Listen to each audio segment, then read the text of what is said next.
Hello friends, আমি দুই একটা কথা বলতে চাই, তো মন দিয়ে শুনুন।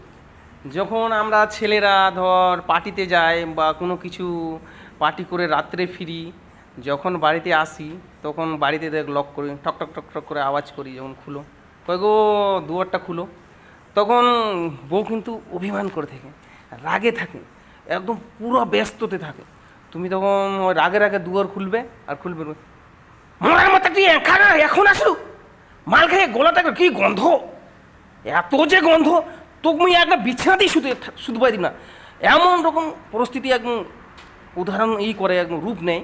তাতে তোমাকে তর্ক করতে হবে না তাদের সাথে, তুমি চুপ করে থাকো, কোনো কথা বলো না, একদম ঠান্ডা মেজাজে থাকো।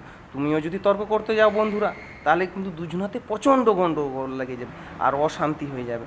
তার জন্য চুপ করে থাকো, আর যে আস্তে করে সামনে বসো, ওর কাছে বসো, আস্তে আস্তে করে ওর কাছে যাও আর ধরে বুকে জোরে ধরো, দেখবে একদম মেয়ে ছেলে মোমের মতন গলে যায়।